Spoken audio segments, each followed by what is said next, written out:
नमस्कार, मैं हूँ राकेश सिंह। आप देख रहे हैं रिपब्लिक इंडिया लाइव। यहाँ पे आपको बता दें, जो व्यक्ति हमारे सामने आपको देख रहे हैं ये कोई परिचय के मोहताज नहीं हैं। इनको यहाँ अक्सर लोगों को देखा होगा कि जो गरीब लोग रहते हैं, असहाय लोग रहते हैं, जो अक्सर ठंडी के समय में आता है तो कम्बल वाले बाबा के नाम से प्रसिद्ध है। चलिए आज कम्बल वाले बाबा हैं तो कम्बल वाले बाबा से ही पूछते हैं, आप अगर अपने मेरे दर्शकों को अपना परिचय देंगे तो कैसे परिचय देंगे? नववर्ष की हार्दिक बधाई, शुभकामनाएं। मैं ओम प्रकाश बड़कू भाई कम्बल वाले बाबा के नाम से जाना जाता हूं और पिछले 25 वर्षों से मैं कांग्रेस की अनवरत सेवा कर रहा हूं। और आपको यह भी बता दूं कि लगभग 25 वर्षों से मैं कंबल की भी सेवा दे रहा हूं। जो गरीब, कमज़ोर, असहाय, दिव्यांग, जो आखिरी पंक्ति में खड़े लोग, वहां तक पहुंचने का मैंने प्रयास किया है और लोगों की सेवा की है और लगातार समाज सेवा कर भी रहा हूं। तो यहाँ की जनता भी मुझे बहुत पसंद करती है, चाहती हैं कि चिमिरी का महापौर एक ऐसा व्यक्ति बने जो पढ़ा लिखा, समझदार हो, विद्वान हो, चीज़ों को समझता हो।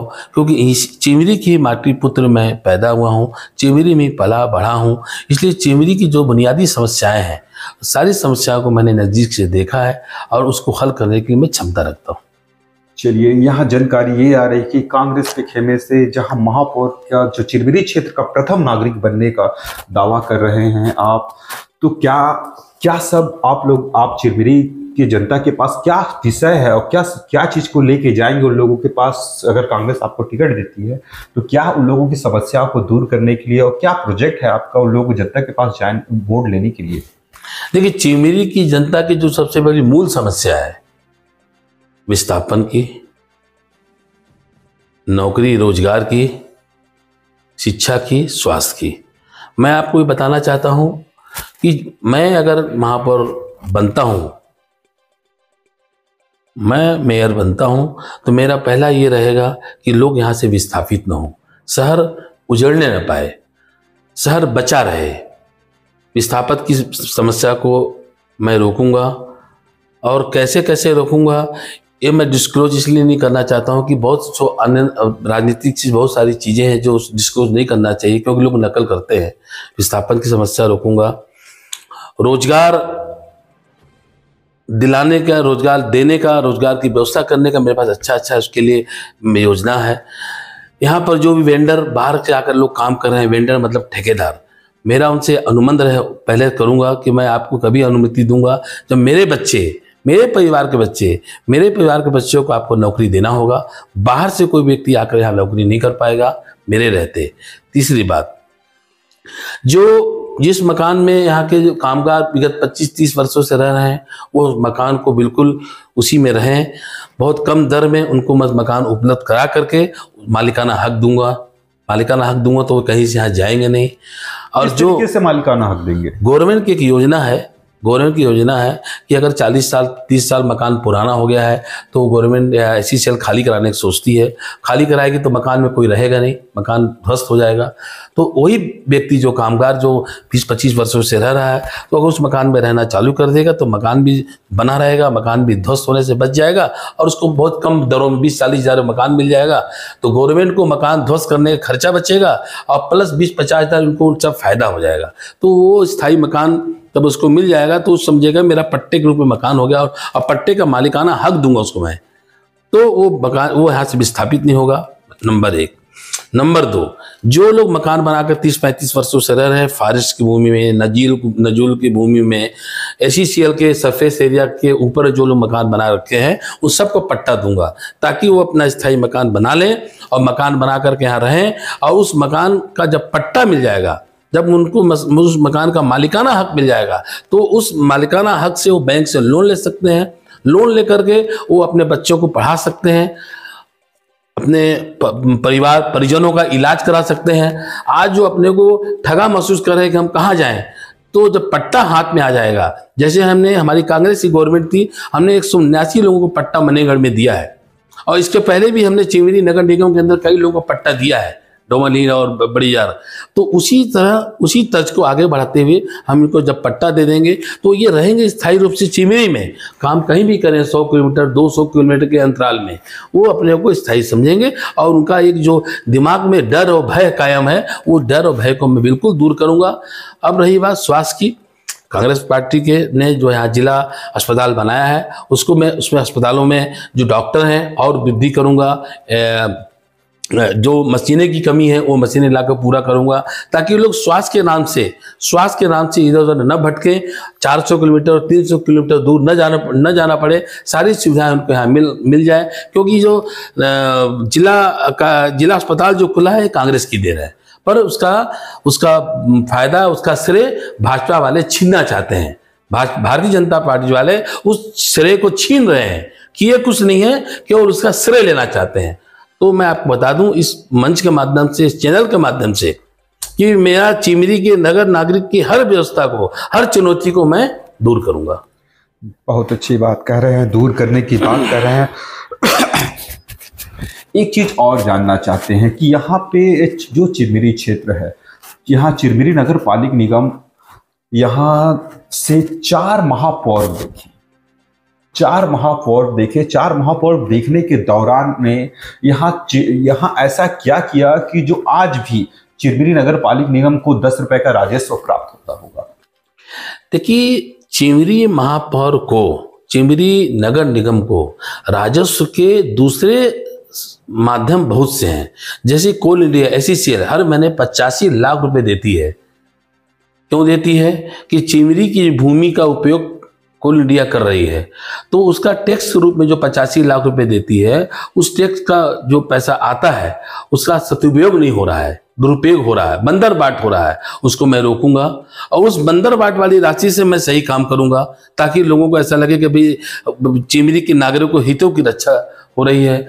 और मेरा अपना जो अनुभव है, मैं एक पढ़ा लिखा व्यक्ति हूँ, मुझे फाइनेंस में अच्छा अनुभव है, फाइनेंस में मैंने डिग्री ली है। तो पैसे का जो बजट है, धन का जो बजट है, उस बजट को मुझे कैसा खर्च करना है, उसका पूरा अनुभव होगा है मेरे पास। मैं बहुत से कुटीर उद्योग ऐसे डालूंगा जो लोग बाहर से, जो नगर निगम में ही बहुत से सामान लगते हैं जो उनके द्वारा बाहर से मंगाया जाता है, अन्य शहरों से मंगाया जाता है, उसको रोकूंगा। वो उद्योग में चिमरी में लगा करके उस पूर्ति करूंगा, क्योंकि मेरे पास धन है। सवाल ये उठता है कि धन कोई जरूरी नहीं कि मैं जनता से ही लूं। धन संग्रह करने के कई ऐसे प्लेटफॉर्म हैं। कोल इंडिया से मैं धन संग्रह करूंगा, उसके बाद नए प्रोजेक्ट लाऊंगा, उससे मेरे पास धन आएंगे। तो मेरे पास जो आय और व्यय का जो खर्चा है, उसका अनुभव है, उस अनुभव का लाभ चिमरी के प्रत्येक नागरिक को मिलेगा। मैं आपको ये विश्वास दिलाता हूँ। चलिए, एक चीज और जानना चाहते हैं, यहाँ भाजपा की सरकार चल रही है, डबल इंजन की सरकार है, आप कांग्रेस से टिकट मिलती है, जनता अगर आपको अपने विश्वास में लाकर महापौर भी बना देती है, तो क्या नहीं लगता कि जो डबल इंजन की सरकार है, आपके सब तमाम सारे जो प्रोजेक्ट बता रहे हैं वो प्रोजेक्ट को भाजपा सरकार पूरी करेगी? क्या आपको ऐसा लगता है? देखिए, आपका प्रश्न बहुत अच्छा है, और इस प्रश्न को जो आपने पूछा है, मैं आपके विद्वता को बहुत बहुत धन्यवाद देता हूँ। ये समस्या जरूर मेरे पास आएगी। बहुत अच्छा प्रश्न है, और समस्या आएगी। मुझे अच्छे कामों को करने के लिए रोका जाएगा, पर मैं अपने वाणी से, अपने व्यवहार से, मैं उन सबको, उन सभी डबल इंजन सरकार के जो मंत्री हैं, जो जहाँ बैठे हैं, चाहे रायपुर हो चाहे दिल्ली हो, उनको मैं जनता की समस्या से अवगत कराऊंगा।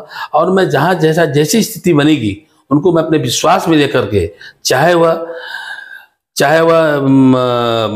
अपना रेणुकूट के तर्ज पर एल्युमिनियम प्लांट हो या कोल वास्त्री का प्लांट हो, अगर मैं सही चीज़ बताऊंगा जिसमें उनको ऐसा लगेगा कि ये व्यक्ति जो महापौर है ये अपने लिए कुछ नहीं कर रहा है, जनता के लिए कर रहा है, तो मजबूरी में उनको मेरा बात मानना पड़ेगा। उनको मानना पड़ेगा, क्योंकि मैं जो उनके पास ब्लू फिल्म रखूंगा, जो ब्लू प्रिंट रखूंगा, वो कहीं से उसको काट नहीं सकते हैं। अगर वो काटेंगे तो आने वाले समय में विधानसभा भी हारेंगे, लोकसभा भी हारेंगे। क्योंकि मेरी जो दृष्टि है बहुत कुशल दृष्टि उनको दिखाऊंगा, मैं ये कर रहा हूं। अगर वो काम करने में बाधा पैदा करेंगे तो उसके लिए मेरे पास जनता के पास जाने का रास्ता है, क्योंकि जनता ही जनार्दन है। कल फिर उनको लोकसभा विधानसभा लड़ना है, तो ये चौक चौराहे में लगाऊंगा। मेरा ये प्रोजेक्ट है, मुझे यहाँ रोका जा रहा है, पर मुझे ये विश्वास है कि मुझे कोई रोकेगा नहीं। कोई आज में विपक्षी पार्टियों से भी मेरे अच्छे संबंध हैं, वो भी मुझे जानते हैं कि व्यक्ति नेता नहीं है। ओम प्रकाश कंबल वाले बाबा बड़कू भाई ये नेता नहीं है, समाज सेवी है। मैं अपने जेब से पैसा लगाकर लोगों की मदद करता हूं, तो मेरे भाव, मेरे विचार, मेरे व्यवहार से सब वाकिफ हैं, तो मुझे ऐसा लगता है कि मेरा वो मदद करेंगे। मैं आशावादी व्यक्ति हूँ। यहाँ पे जो चिरमिरी क्षेत्र की जनता है, जो नगर पालिक निगम के तमाम 40 वार्डों की जनता से आप किस तरीके से अपील करेंगे कि वो आपसे को वोट दें? देखिए, यहाँ की जनता बहुत सीधी सादी है और बहुत विद्वान जनता है और जागरूक जनता है।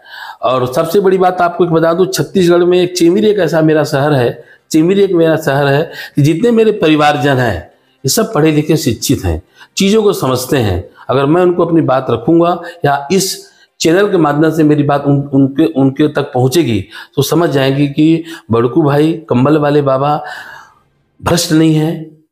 मैं साफ सुंदर छवि का पवित्र, साफ सुंदर छवि का पवित्र निष्कलंक नेता हूं। मेरे पर कोई आरोप प्रत्यारोप नहीं है। अगर मंच में मैं अपनी बात रखूंगा, Bharatiya Janata party double engine की सरकार मेरा कोई विरोध नहीं कर पाएगी। न तो मैं विवादित हूं, न भ्रष्ट हूं, न मेरा कोई कैरेक्टर लूज है, न मैं किसी से इस तरह के बातें किया हूं कि उसको बुरा लगा हो। इसलिए मेरे सामने बीजेपी के जो मंच होगा वो मेरे बारे में विवादित बात या मुझे बदनाम करने का कोई भी उनके पास मौका नहीं है। और जनता मुझे जानती है कि ओम प्रकाश गुप्ता जेब पर पैसा लगा करके उस आखिरी पंक्ति में खड़े लोगों का सेवा करते हैं, तो क्या लोगों का पैसा या लोगों को हक मारेंगे? कभी नहीं मारेंगे। मेरे को पूरा भरोसा है और मैं भी आपको इस मंच के माध्यम से विश्वास दिलाता हूं कि मुझे मेरे संस्कार में हमेशा सरोकार रहा कि मैं हमेशा सेवा की है। सेवा ही मेरा सेवा परमो धर्म है और उसी को लेकर मैं आगे बढ़ूंगा। कोई इस दुनिया में जो आया है उसको एक दिन जाना है। मेरा उम्र है और उस उम्र के हिसाब से मैं जानता हूं कि समाज सेवा से बढ़कर कोई सेवा नहीं, नर सेवा ही नारायण सेवा है। चलिए, ये थे कंबल वाले बाबा और तमाम इनकी आपने बात सुनी। चलिए